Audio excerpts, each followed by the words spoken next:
레위기 11장 13절부터 28절 말씀 마음을 집중하시고 함께 읽어보십니다. 새 중에 너희가 가증히 여길 것은 이것이라.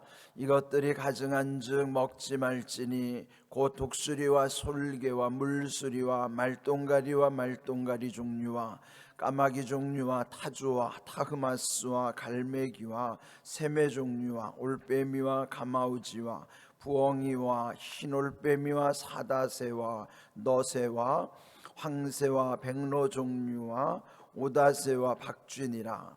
날개가 있고 네 발로 기어다니는 곤충은 너희가 혐오할 것이로되 다만 날개가 있고 네 발로 기어다니는 모든 곤충 중에 그 발에 뛰는 다리가 있어서 땅에서 뛰는 것은 너희가 먹을지니 곧 그 중에 메뚜기 종류와 배짱이 종류와 귀뚜라미 종류와 팥중이 종류는 너희가 먹으려니와 오직 날개가 있고 기어다니는 곤충은 다 너희가 혐오할 것이니라.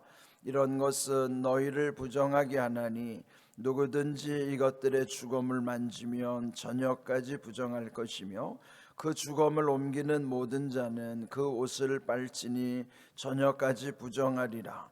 굽이 갈라진 모든 짐승 중에 쪽발이 아닌 것이나 새김질 아니하는 것의 주검은 다 네게 부정하니 만지는 자는 부정할 것이요 네 발로 다니는 모든 짐승 중 발바닥으로 다니는 것은 다 네게 부정하니 그 주검을 만지는 자는 저녁까지 부정할 것이며 그 주검을 옮기는 자는 그 옷을 빨지니 저녁까지 부정하리라. 그것들이 네게 부정하니라. 아멘. 네, 어제에 이어서 계속되는 말씀은 그 레위기 중에서의 정결법에 관한 말씀, 특별히 식재료에 관한 것입니다. 네, 오늘 읽은 말씀에도 보면은 뭐 이런 것을 먹을까 싶잖아요. 그런데도 이런 걸 먹기 때문에 먹을 수 있는 것, 또 먹어서는 안 되는 것, 네, 그것을 하나님께서 일일이 구분해서 알려주시는 거예요. 그러니까 분별이 없으면 그냥 아무거나 먹게 되잖아요. 참 이게 사람이 묘한 존재인 것 같아요. 그냥 모든 것을 다 먹으려고 하는 이 탐욕, 또 그 탐욕이 먹는 것과 관련돼서는 식탐이라고 그러잖아요. 그러니까 먹는 것을 탐하는 우리 인간의 이 본성을 다시 한번 좀 돌아보게도 되는 그런 말씀입니다. 이 레위기 11장 전체로 보면은 이 식재료에 관해서 우리 어제 보았던 말씀은 주로 육류에 관한 말씀과 또 생선, 어류에 관한 것이었죠. 근데 오늘 읽은 말씀은 주로 보면 조류, 공중에 나는 또 이 조류에 관한 것, 또 곤충에 관한 것에 대한 말씀입니다. 근데 이제 여기에 그 식재료를 먹을 수 있는 것과 먹을 수 없는 것에 분별을 하는 것은 크게는 세 가지 구분법이 있다고 그랬죠. 첫 번째는 이제 위생상, 불결한 거는 피하고 또 깨끗한 거를 먹도록, 또 두 번째는 종교 의식상, 또 어떤 우상 숭배나 이교적인 의식이 또 하나님의 백성에게 들어오지 못하도록 하는 의미도 있습니다. 그다음 세 번째 가장 큰 의미는 그 상징적 의미예요. 그러니까 그 짐승의 본성이 포악한 경우는 그게 이제 우리에게 어떤 영향력을 미칠 수 있기 때문에 그러나 금하는 경우도 있죠. 우리 어찌하든지 먹는 것이 우리에게 어떤 체질도 결정할 뿐만 아니라 사람의 성격도 먹는 것과 좀 연관이 되는 것 같습니다. 흔히 뭐 채식주의자들, 또 뭐 잡식성, 또 미식가, 그러니까 그 먹는 것에 따라서 그분의 어떤 그 라이프 스타일이랄까요? 그런 것도 이렇게 결정되는 것 같습니다. 자, 어찌하든지 이제 오늘 읽은 말씀 13절부터 19절까지 보면은 조류에 관한 것이에요. 네, 여러분 전체 종류를 보면 여기에 언급된 것은 20가지 종류예요. 이 20가지 종류 중에서 특별히 또 여기서 구분하고 하는 것은 그 먹을 수 있는 것과 먹을 수 없는 것은 이제 특별히 여기 이제 대부분 먹지 말라고 하는 것들이 많죠. 먹지 말라고 하는 여기 20가지의 종류들의 특징이 있습니다. 그것은 흔히 그 여기에 나오는 새들은 죽은 사체를 먹는 새들. 그런데 이제 하나님이 보실 때는 그 죽음을 아주 부정하게 보시는 거예요. 죽음 자체가 죄의 결과물이기 때문에 그 모든 죽음을 부정하게 보시는데, 그 여기에 언급된 20가지 종류의 새들은 흔히 그 죽은 사체를 먹는 또는 맹금류. 맹금류라는 것은 보통 새는 곡식을 먹는 것인데, 여기에 있는 새들은 주로 그 고기를 먹는 새들이에요. 그러니까 그런 맹금류를 금하게 하신 것이고, 또 한 가지 특징은 또 여기 있는 새들은 거친 들에서 홀로 외로이 살아가는 새들이라는 특징도 있습니다. 그래서 그러한 그 특징들이 하나님의 백성들에게 미치지 않도록 그런 어떤, 여기서 보면 부정한 것, 또 부정은 탈 수 있는 것, 이런 의미죠. 그래서 그 말씀 속에 보면은 13절, 너희는 가증히 여길 것이라. 여기 언급된 20가지 종류의 조류에 관해서는 먹지 말라고 엄히 금하실 뿐만 아니라 또 이런 것을 또 가증히 여기라. 가증하다는 뜻은요, 그는 이제 그 자체가 불결하다는 거예요. 오염될 수 있다는 것이죠. 그렇게 해서 금하고 있다 하는 것입니다. 그 다음 이제 20절 이하에 보면은 또 곤충에 관한 말씀이 나옵니다. 20절 보시면, 날개가 있고 네 발로 다니는 곤충은 너희가 혐오할 것이로되. 여기서 보면 되게 곤충은 날개가 있죠. 또 네 발 달려 있죠. 그런데 문제는 그럼에도 불구하고 기어 다니는 곤충은 부정하다, 혐오해야 된다. 혐오라는 건요, 싫어하는 정도가 아니라 아주 그 끔찍히 싫어하는 거예요. 아주 격렬히 싫어하는 것을 혐오한다는 것이죠. 근데 이렇게 하는 까닭은 날개가 있으면 어떻게 해야 돼요? 날아야죠. 또 네 발이 달린 것은 보통 메뚜기 같은 것을 연상하면 그 뒷다리가 이렇게 길잖아요.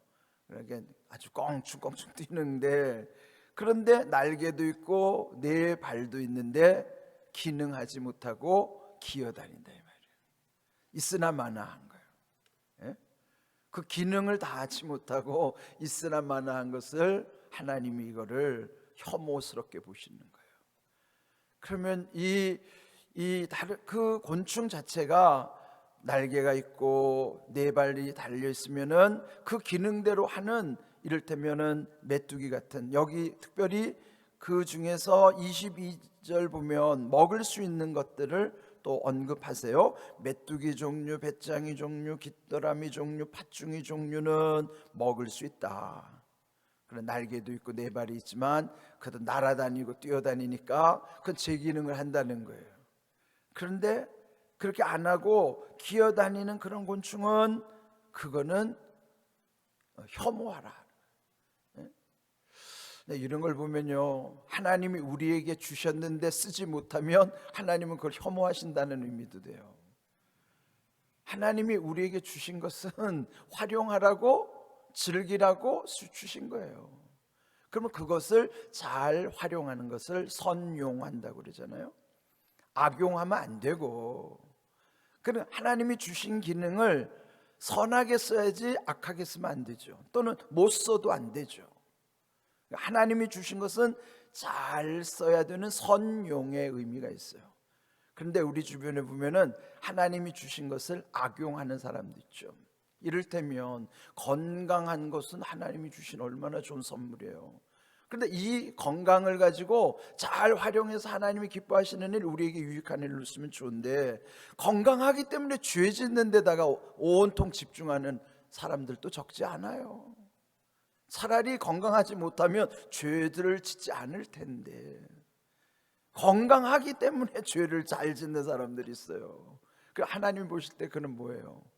주신 것을 악하게 쓰니까 그건 하나님 혐오하시는 거죠. 우리에게 주신 것을 잘 활용하는 것, 그런 지혜가 우리에게 필요해요. 건강뿐만 아니죠. 물질도 마찬가지예요. 하나님이 주신 물질 언젠가는 다 놓고 가야 되죠. 그 내 것 아닙니다. 우리 착각하고 살아요. 자기 건 줄 알고. 이 땅에서만 유효할 뿐이지 숨이 멎는 순간에 그 내 거 아니에요. 다 놓고 가는 거죠. 뭐 열심히 김치 냉장고에다가 1억이 넘게 숨겨놨지만 그거 못 갖고 가잖아요. 그 할머니 엉뚱한 사람 좋은 일 시키는 거죠. 그러니까 여러분, 있을 때 잘해야 돼요. 있을 때 소중한 것을 잘 관리해야 됩니다. 그런 가정도 교회도 마찬가지예요. 우리의 가정과 교회는 한없이 좋은 곳이에요. 그런데 이 한없이 좋은 하나님의 선물을 선용해야죠. 잘 활용해야죠. 악용하면 안 되잖아요. 그런데 오늘 우리의 이런 아름다운 하나님의 은혜와 선물을 악용하는 사례들, 가정 안에서도 교회 안에서도 또 우리의 주변에서도 하나님이 주시는 기회의 때를 놓치는 경우가 너무 많아요. 안타깝죠. 그래서 우리가 하나님 앞에 더 겸손히 하나님이 주신 때에 여러분, 물질도 건강도 하나님 주신 모든 은사도요, 활용할 수 있을 때 활용하세요. 조금 있으면 다 못 씁니다. 예? 여러분에게 주신 마일리지도요, 그 마일리지는 천국에 쌓아지는 마일리지가 의미 있는 것이지 이 땅에서는 아무 의미도 없어요. 여기서 부지런히 여러분이 선용하시면 잘 쓴 대로 천국에는 다 마일리지로 쌓이는 거예요. 우리가 그거를 늘 기억하면서 여러분에게 이 말씀 한 구절 속에서도 그 곤충의 의미 속에서도 날개가 달리고 발이 달렸는데도 기능도 못하고 기어다니는 그런 것을 하나님 보라 혐오하신다. 그걸 우리한테 적용해 보세요. 혹시 나에게도 날개를 주셨고 이렇게 뛰어다니는 기능도 주신 그런 어떤 우리에게 주시는 기회, 우리에게 주는 이런 활력, 이런 모든 하나님의 은혜를 나는 잘 활용하고 있는가? 아니면 엉뚱하게 기어다니면서 민기적거리고나 있지 않는가? 그런 걸 우리가 한번 이런 하나의 상징적 의미 속에서 내 모습을 한번 비춰보는 거예요. 나에게 대해서 하나님은 어찌 여기실 것인가? 우리에게 대해서 하나님은 어찌 여기실 것인가?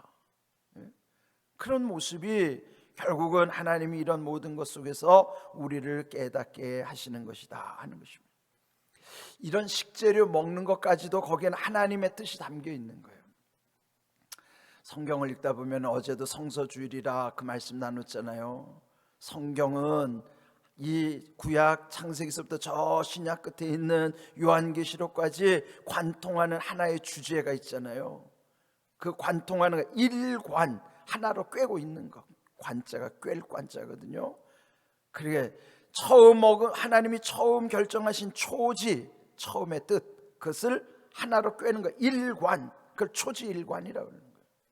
그리고 하나님은 시종, 처음과 끝까지 여일, 시종일관 하시는 거예요. 하나로 다 꿰고 계시는 거예요.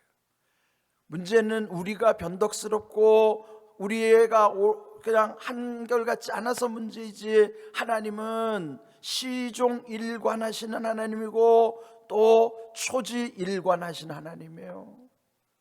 그 성경도 하나의 주제 속에서 보면 어제 말씀 나눈 것처럼 예수님을 통해서 하나님의 나라를 완성하시는 것이고, 그 성경의 주제요, 우리 인생의 목적이란 말이에요. 그게 하나님의 뜻을 하나로 꿰고 그 중심에서부터 우리가 하나로 늘 보는 거예요.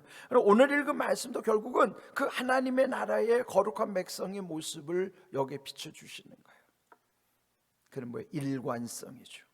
하나로. 그래서 하나님을 믿을 수 있는 거예요. 일관성이 없으면 못 믿어요. 만약에 사람이 변덕스러워서 어제 오늘 내일이 다르면 어떻게 믿어요? 어제 말했으면 오늘 말한 것과 내일 말할 게 다 믿어져야 예측이 가능한 거 아니에요? 그런데 그 믿음이 깨어지면 때마다 달라지고 자기 입장에 따라서 달라지면 그 다음부터는 그 사람 말을 전혀 신뢰할 수 없어요. 사람도 그리할진데 우리가 이런 모든 관계에서 중요한 건 내 스스로의 삶 속에 일관성 있는 삶을 살아가는 거예요. 한결같아야 되죠. 늘 항상 언제나 한결같이 꾸준해야 되는 거예요. 새벽기도 여러분 이렇게 꾸준하게 하시는 분들은 일관성 있는 분들이에요. 물론 어쩌다가 할 수 있는 분도 한 만큼이 좋죠. 그러나 한결같이 하는 것이 더 좋은 거예요. 꾸준하게 하는 거예요. 제가 늘 지키려고 하는 거는 제 자리에 있어야 할 시간, 있어야 할 장소에 내가 있을 때 성도들이 저를 통해서 예측 가능하지. 목사 자신도 말이에요, 자기 기분에 따라서 와서 기도하다가 말다가 어떤 때는 기도하다가 그냥 훅 달아나고, 그냥 예측이 불가능하면 못 믿는 거예요. 그래서 저는 하나님 앞에서도 그 중심을 잃지 않으려고 그냥 일관성 있게 살려고 그냥 몸부림치는 거죠. 한없이 부족하지만 하나님이 은혜 주시는 것을 감사하면서 우리가 늘 잊지 말아야 되는 것은 하나님을 닮는다는 것은 그런 거예요. 늘 항상 언제나 한결같이 초지일관하고 시종일관하고자 하는 그 일관성을 닮는 거예요. 그래서 하나님을 믿는 것이지, 하나님이 그렇게 우리처럼 그렇게 다르면 어떻게 우리가 하나님을 믿겠어요? 하나님을 닮는 것은 우리도 그렇게 살아가는 거예요. 그래야 예측 가능하죠. 성도는 예측 가능해야 돼요. 어디까지요? 천국까지 예측 가능해야죠. 천국까지 예측 가능하지 않아서 갈 수 있을까? 어제는 못 갈 것 같은데 오늘은 갈 것 같고 내일은 또 못 갈 것 같고, 아니 그렇게 갈팡질팡하면 그건 믿음이 아니잖아요. 한결같아야죠. 예측 가능해야죠. 천국까지 예측 가능해야 돼요. 그게 믿음이라고. 그래서 오늘 주신 말씀 속에서도 하나님의 일관성을 기억하면서 또 오늘 주신 말씀이 거룩한 백성으로서 우리의 모습이 어떠해야 되는가, 특별히 오늘 주시니 날개가 달리고 또 네 발 달린 곤충이 기어다니는 것, 기능하지 못해가지고 그냥 기어다니는 것을 혐오하시는 하나님, 오늘 그 모습은 내 모습으로 비춰져야 됩니다. 이런 귀한 은혜 가운데서 늘 깨달아 또 하나님의 능력 가운데서 강건한 삶이 되기를 주님의 이름으로 축복합니다. 아멘.